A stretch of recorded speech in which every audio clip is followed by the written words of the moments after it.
Hi friends, I'm Santosh Ajmera. I work with the Ministry of Information and Broadcasting Government of India, and I'm author of the book Ethics, Integrity and Aptitude published by McGraw-Hill Publication.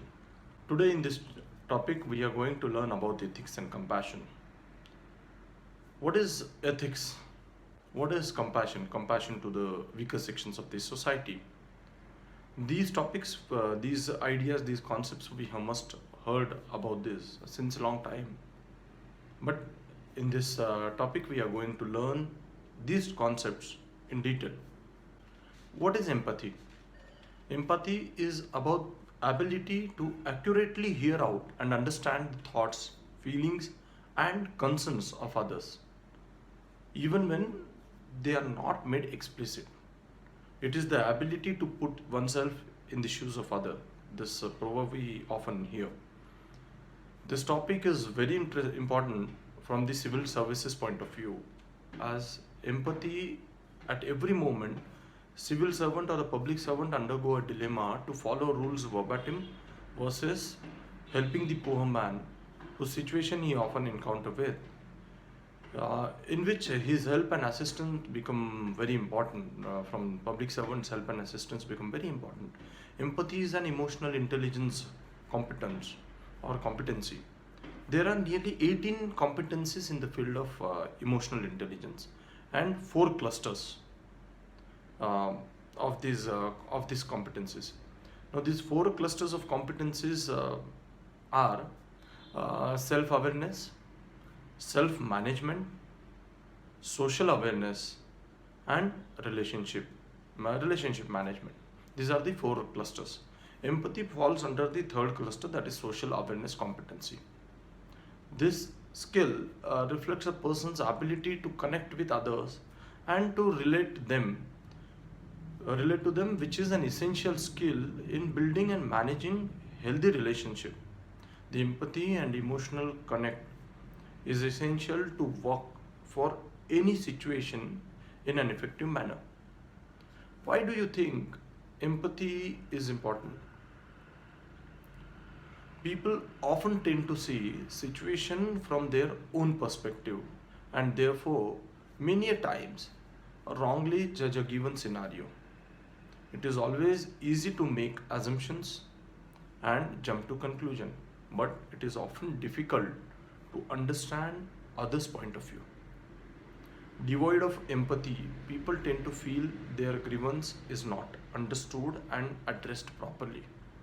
Thus, the lack of empathy takes a decision away from its purpose, losing sight of the goal, and in turn, generating mistrust, a concept of mistrust among people, which often leads to criticism. The example of empathy could be understood from the recent corona, that is COVID pandemic, and the countrywide lockdown that has been implemented recently. We'll try to understand this from a real life case study which happened in one of the districts.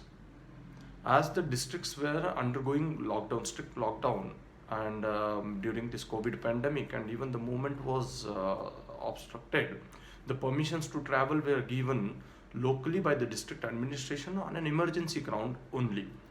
In one of the cases, when an individual approached the district administration seeking his help or her help to pass travel, to get a travel pass because his father was died and passed away, the district collector at the time, lacking an empathy with the situation, said the person he must not be an only child to his parent, and therefore the other children will do the last right, so he need not go to his family.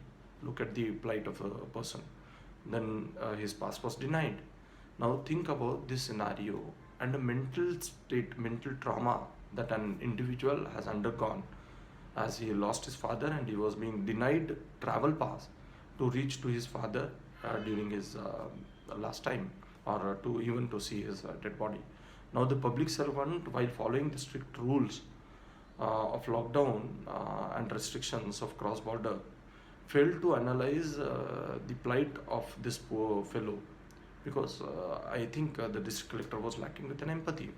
There are many such instances happening in our daily life on day-to-day basis. This was one of the case study that I just projected to you.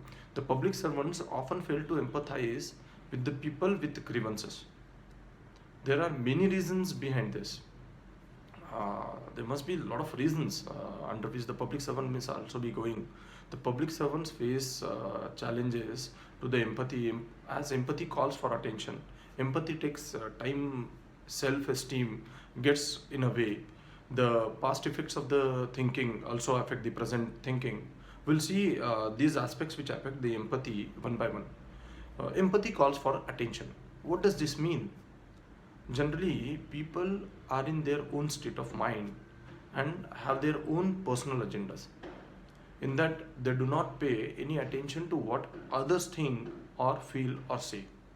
If one is not paying attention to what others are feeling or having to say, then it is very difficult to even imagine about the situation of the person. The second hindrance for empathy is, or a challenge for empathy is, empathy takes time. As we know, empathy always requires that one should stop and take some time to take care. Many often public servants, short of time with pressing issues, don't give sufficient time to the issues of an individual. Third hindrance is self-esteem gets in a way. What does this mean? Often people think they are empathic with when they are not. When listening to others, they are often thinking of themselves rather than thinking of an individual. Their sense of self overrides the others. The fourth important challenge to empathy is often the past affects the thinking in the present. For a given issue, it is person's acquaintance that lends to preconceived notions which affect empathic decision making. It is therefore necessary for all of us to discard our past baggage and actually start afresh whenever we encounter with a situation. Psychologist Mark Davis has suggested that there are three types of empathy. Perspective taking. This is being able to see things from another's point of view. Personal distress is quite literally feeling the emotions of others, and grieving and crying collective is an example of this personal distress. And the third is empathic concern. It is an ability to recognize another's emotional state, feel in tune with that emotional state, and if it is a negative distress, emotional feel and show the appropriate concern. That is what it means. It is essential for a public servant to be empathic towards the situation as he or she comes across. Being empathetic incites the feeling of care among people and thus also induces trust, the common man in the public servants and in the system at large and the institution at large. In the services of daily needs such as provisioning of essential items to the common man and facilitation of services to various sections of the society at various government offices. People come knocking on the doors with their own problems and grievances. There are a lot of issues that in an individual face. Each problem becomes therefore a separate problem, separate case of concern for the public servant. Following rules verbatim without taking people's needs and aspirations into consideration creates the feeling of alienation among the common man and the masses at large. Therefore, it is essential for these officers to listen to the complaints, queries, and grievances or suggestions in an empathetic manner while solving the same issues a public servant come across. Although an empathic listener needs to find solutions in an impartial and objective manner and in adherence to the laws of the land, but he has to listen to the grievances. Lack of empathy may stand ethical test or legal test.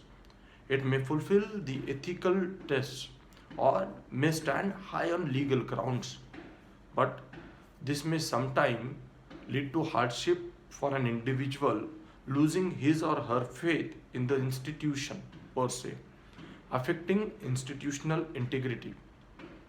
Therefore, public servants For public servants, it is essential to look into every situation as an unique situation and try to empathize with the scenario without any bias, without any prejudices, without any preconceived notions. People who don't exhibit empathy are often viewed as cold and self absorbed, and they often lead isolated lives. Sociopaths are famously lacking in empathy. Conversely, someone who is empathetic is perceived as warm and caring. Empathy can be learned. Everyone can improve their power to empathize. There are many ways to strengthen individuals' empathy. First is become an active listener. Active listening means being totally focused on what the other person is saying. Empathy requires that we cultivate the trait of active listening. Examining your own biases, this is second. We all have hidden and sometimes not so hidden biases that interfere with our ability to listen and empathize. These often centered around visible factors such as age, race, gender. Don't think you have any biases. Think again. We all do. Challenge yourself. This is the third one. Undertaking challenges, experiences which push you aside from the comfort zone and learn a new skill which will actually keep ourselves very humble. Learning requires a lot of actually devotion and humility. Therefore, it also develops empathy in an individual. Empathy requires getting out of our usual environment.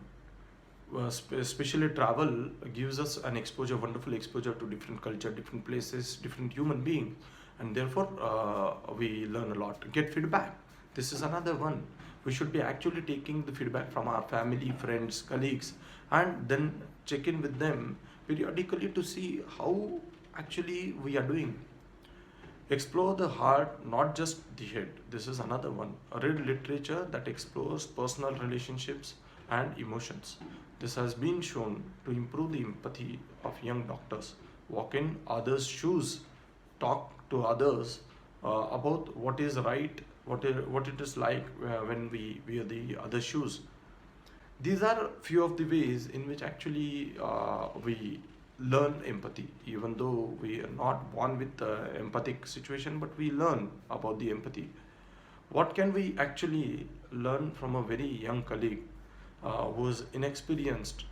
What can we learn from a client when we in view as narrow?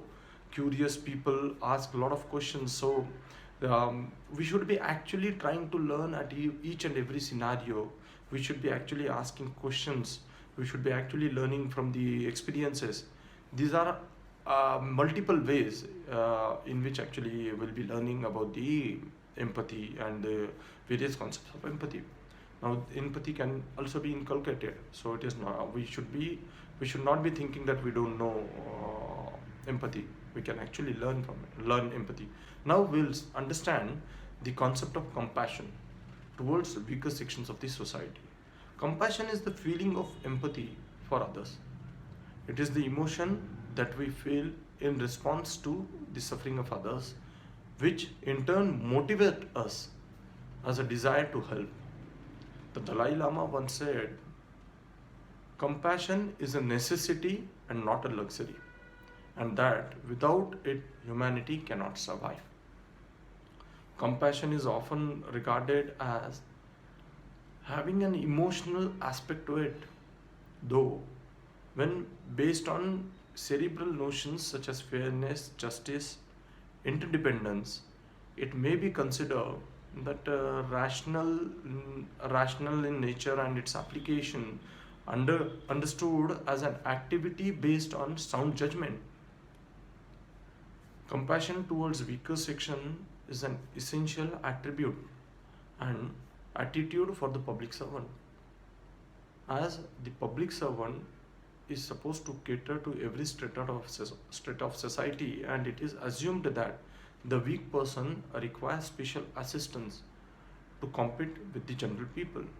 As per compassion, cultivation compassion cultivation training, the compassion can be developed through awareness of suffering, sympathetic concern related to being emotionally motivated by suffering, wish to see the relief of that suffering, and the last one is responsiveness or readiness to help relieve that suffering. These are the four ways in which the compassion can be developed. Often confused with empathy, compassion has the added element of comprising a desire to alleviate or reduce the suffering of another person. From the figure, we can say when an individual is in distress, if we feel uh, the concern for another person, then it means we sympathize with that person. When we feel the same emotions as the other person, and when we put ourselves into the shoes of other person, then actually we empathize with the person. And the third one, that is compassion, is when we feel care and warmth for the other person and we actually intend to help that person. We try to solve his or her problems, then we actually are compassionate about that person. These are the three differences between sympathy, empathy, and compassion. Compassion actually takes sympathy and empathy a step further. When you are compassionate, you feel the pain of another and trying to solve. When you empathize, you actually try to solve that person's problem. So it is actually a step further than the sympathy and empathy. When you are compassionate, you are not running away from the suffering of others. You are not feeling overwhelmed by the suffering, and you are not actually pretending that you are suffering. But you actually try to become a troubleshooter. You try to solve the problems. You are practicing compassion. You can say present. You can stay with the suffering. You actually try to solve the suffering.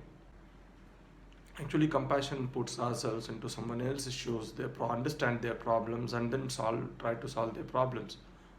Alleviate someone else's suffering. There is an important distinction that one should understand between feeling an empathy and feeling compassion, is how they affect our overall well-being. If we are frequently feeling pain for others, then we may experience a great deal of burnout. This is a common problem for many caregivers and health professionals or healthcare providers, as they feel the pain, and it's been labeled as empathy fatigue. Compassion, on the other hand, is a renewable resource.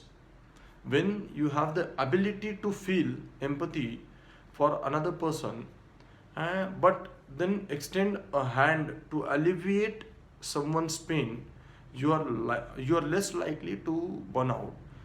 Research indicate that compassion and empathy employ different regions of brain, and that compassion can combat empathetic distress.